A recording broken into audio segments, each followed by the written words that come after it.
Asterisk as the congressional hearing room fell quiet, Mark Levin, the conservative radio titan renowned for his thunderous voice and profound grasp of the Constitution, leaned into his microphone. Through his glasses, his piercing stare fixed directly on Representative Jasmine Crockett across the chamber. Asterisk in the 30 seconds that followed, one of the most viral political moments of the year unfolded, leaving millions asking whether the seasoned broadcaster had just been thoroughly bested by a freshman congresswoman. Before we get into this electric exchange, hit that subscribe button and ring the bell. This is political debate at its rawest. This wasn't just any hearing. Asterisk it was a clash of two razor-sharp legal minds, a moment destined to shake reputations and forge new ones. Tension had been mounting for weeks. Mark Levin, widely known in conservative circles as the Great One, had been called to testify before the House Judiciary Committee on Constitutional Interpretation and Executive Power. Asterisk 4 decades Levin had ruled the airwaves with his authoritative delivery, incisive arguments, and knack for shredding opposing views. His best-selling books and daily commentary had shaped public opinion and even influenced Supreme Court conversations, cementing his status as a premier conservative legal thinker. Asterisk seated opposite him was Representative Jasmine Crockett, representing Texas's 30th District. On the surface she appeared an improbable opponent, young, newly elected, lacking the decades of media dominance Levin commanded. Yet anyone familiar with her record knew that beneath her calm exterior lay a battle-tested legal mind honed in Texas courtrooms where people's very lives were on the line. Most expected a routine hearing. Asterisk Levin would expound on originalism, take softballs from Republicans, deflect a few Democratic jabs, and leave with fresh clips for his program. But the moment Crockett adjusted her mic and locked eyes with him, the atmosphere changed. Mr. Levin, she started, her voice steady and deliberate. Asterisk, just to be certain we're on the same page about credentials, you've written extensively about constitutional law, correct? Levin's mouth curved into that familiar, self-assured smirk his audience knew so well, the one that usually preceded a takedown on air. Asterisk he had no clue he was walking into a meticulously laid trap that would soon have the entire internet dissecting his every word. To grasp the weight of what happened next, you have to understand who these two people really were.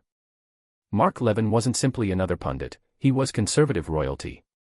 A Temple University law graduate, veteran of the Reagan administration, author of blockbusters like Liberty and Tyranny and American Marxism, Levin had crafted an image as the right's preeminent legal philosopher. Asterisk millions listened daily as he dissected complicated issues with unshakable certainty. His trademark move was ridiculing the legal training of anyone who dared disagree, often sneering that these people wouldn't recognize the Constitution if James Madison handed it to them on a silver platter. Asterisk his viral clips regularly showed him mocking so-called pretend lawyers or affirmative action law degrees. His fans loved the intellectual swagger. When Levin spoke on the law, conservatives hung on every word. But Jasmine Crockett was no ordinary freshman lawmaker. Before Congress, she had been a civil rights attorney and public defender in Texas, a University of Houston Law Center graduate who spent years in courtrooms where every word could mean liberty or incarceration. Asterisk she brought real-world experience applying the law, not merely debating it on air. Unknown to most, Crockett and her team had spent weeks preparing, collecting clips of Levin disparaging legal professionals, especially women of color, mapping his rhetorical patterns and weaknesses. Asterisk she understood that his greatest asset, his boundless confidence, could become his Achilles heel. The stakes went far beyond a standard Q&A. This was about who gets to claim authority over the Constitution in today's America. Asterisk it was about whether entrenched conservative voices could keep dismissing diverse, newer perspectives unchallenged, and whether Levin's signature intellectual supremacy could survive scrutiny from someone who actually practiced law in real courtrooms. For Levin, the day was supposed to be another victory lap, another chance to solidify his brand as the conservative movement's top legal mind. Asterisk he never imagined he was facing an opponent whose expertise was forged in actual practice rather than studio monologues. The room was packed, C-SPAN cameras rolling, reporters from every outlet crammed into the gallery. Conservative media salivated for clips of Levin crushing liberal talking points, progressive outlets hoped for rare pushback. Levin versus Crockett was already trending before a question was asked. Asterisk behind Levin sat a phalanx of researchers clutching thick binders stuffed with citations and founding father quotes. Behind Crockett sat one aide with an iPad. She didn't need an army, she had preparation, courtroom seasoning, and a strategy to weaponize Levin's arrogance against him. The opening minutes played out exactly as scripted. Levin fielded questions effortlessly, quoting Federalist Papers from memory, basking in Republican praise. He was in his element, performing for the cameras the same way he did every night on radio. Then the gavel passed to Jasmine Crockett. "Mr. Levin," she began, her tone professional yet unmistakably firm, making the entire room lean forward. You've been quite vocal about the state of legal education in this country. In fact, just last month on your program you said, quote, half these Democrats couldn't pass a first-year constitutional law exam if their lives depended on it. Do you stand by that statement?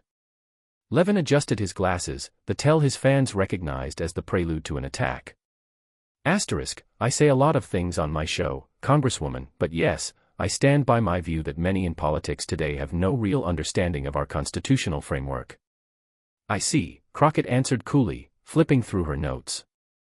You've also repeatedly called certain law schools degree mills that hand out participation trophies instead of genuine education. That's accurate too, yes. The room grew quieter. A few Republicans shifted in their seats, they sensed a trap being sprung. Levin's tone hardened. Absolutely. When law schools put diversity quotas ahead of rigor and graduates can't even name a single Supreme Court precedent correctly, that's not education, that's a participation trophy. A low murmur rippled across the Democratic side. Younger members exchanged knowing looks, she had baited him into doubling down. Interesting, Crockett continued, unfazed. So you believe you're better equipped to evaluate someone's legal education and constitutional grasp than the state bar associations that actually license attorneys? Levin leaned back, radiating confidence. Congresswoman, passing a bar exam is the bare minimum. It doesn't make anyone a constitutional scholar. I've forgotten more constitutional law than most lawyers ever learn. That was the moment Crockett pounced. She reached for a thick folder and opened it slowly, deliberately, letting every camera catch the motion. Mr. Levin, let's put that claim to the test. You attended Temple University Beasley School of Law, class of 1980, correct? Correct. Worked in the Reagan administration and then private practice for several years. Several years, yes. I see. When exactly was the last time you argued a case in front of a judge, not discussed one on radio, but actually stood up to defend a client's liberty or rights? You could hear the C-SPAN cameras humming in the sudden silence. Levin paused, his face tightening. My experience in the Reagan administration, I didn't ask about political appointments, Mr. Levin, she cut in smoothly. When was the last time you filed a brief on a deadline because your client's freedom hung in the balance? When did you last handle a case where one procedural misstep could cost someone decades of their life? This is absurd, Levin snapped, his famous temper flaring. My credentials speak for themselves, I've written 7 New York Times bestsellers on the Constitution. Books, Crockett fired back, timing perfect. You've written books. I've stood in courtrooms saving lives. You talk about law on the radio, I've practiced it. You mock other people's education from behind a microphone while I've used mine to keep innocent people out of prison.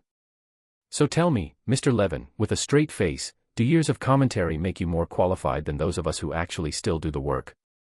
Levin's face flushed crimson, knuckles white on the table. My record speaks for itself, I've shaped more legal thought than your entire career ever will. Crockett was already pulling documents. Let's talk about that record. January 15 you claimed Marbury v. Madison was fundamentally about judicial restraint. Care to correct the record now, or should I explain to the committee why that's completely wrong? Gasps from legal experts in the gallery. Everyone knows Marbury established judicial review. Levin stammered, that's taken out of February 22. She pressed on without breaking stride, you said the 14th Amendment's Equal Protection Clause was never intended to cover voting rights. Shall I read the 1866 Congressional Globe into the record, or will you amend that too? Democrats fought back grins, even some Republicans looked queasy. March 10 you claimed there's no constitutional basis for agencies to issue regulations. Have you ever actually read Chevron v. NRDC? I can quote the holding if you need a refresher. Each citation hit like a hammer. These weren't opinions, these were elementary mistakes no practicing attorney would make. Levin tried to shout over her, voice rising into the bellow his audience loved. This is an ambush. Crockett sliced right through. You've spent years questioning whether certain lawyers actually earned their degrees, insinuating some of us are only here because of affirmative action. So I'm giving you the chance, right now, to demonstrate the superior knowledge you brag about. Unless, of course, you can't. He froze. Answer and risk more errors, stay silent and look beaten. Let's try something easier, Crockett said, almost gently. Can you explain the difference between a motion in limine and a motion for summary judgment? Basic tools every trial lawyer lives by. Levin opened his mouth, nothing came out. He vaguely remembered the concepts, but the precise procedural distinctions escaped him. It had been decades. Crockett kept going. What's the two-prong test for ineffective assistance of counsel under Strickland v. Washington? Every public defender can recite it in their sleep, our clients' lives depend on it. But you wouldn't know that, would you? You've never held someone's future in your hands. The power in the room flipped completely. The man who had strode in as a conservative legal colossus now shrank in his chair, anger and humiliation warring on his face. You want to talk participation trophies, Mr. Levin? Crockett's voice rose, controlled passion filling the chamber. Your whole media empire is the participation trophy. You parade around as a legal expert because you went to law school 40 years ago and dabbled in politics, while actual practicing attorneys, people like me, have to sit and listen to you question our credentials, our intelligence, our very right to speak about the law. She held up another highlighted transcript. April 5 you said, and I quote, these diversity hire lawyers wouldn't last 5 minutes in a real legal debate with someone who actually knows the Constitution. Well, Mr. Levin, we've been here 15 minutes and you haven't correctly answered a single substantive question. So tell me, who's the diversity hire now? The room exploded. Democrats leapt to their feet applauding before the chair banged the gavel for order, but the moment was already immortal. Mark Levin, the self-anointed conservative legal oracle, had just been eviscerated on live television by a first-term congresswoman he'd barely acknowledged minutes earlier. She wasn't done. One last chance, Mr. Levin, she said calmly. A question anyone else could answer, literally on the bar exam. Explain the doctrine of incorporation and how the Bill of Rights applies to the states via the 14th Amendment.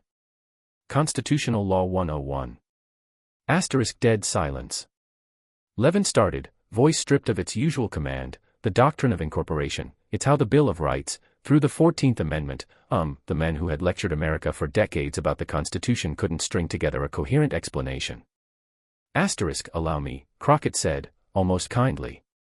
The doctrine of incorporation is the process by which provisions of the Bill of Rights are applied to the states through the Due Process Clause of the 14th Amendment, primarily via selective incorporation, the approach the Supreme Court has taken in cases like Gitlow v. New York, Free Speech, Mapp v. Ohio, Search and Seizure, McDonald v. Chicago, Second Amendment. We teach this week 2 of con law, Mr. Levin. The silence was deafening. Even Republican members looked away. Levin had been publicly unmasked. Yet Crockett had one final point.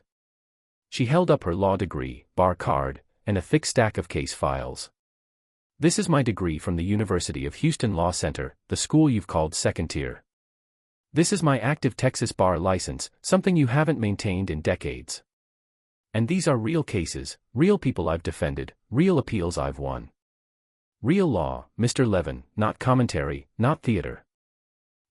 She leaned in, voice steady as steel, the difference between us isn't Temple versus Houston, white versus black, man versus woman. The difference is I'm still a lawyer, every single day. You're a former lawyer turned radio host who's been dining out on a 40-year-old credential while tearing down everyone still doing the work.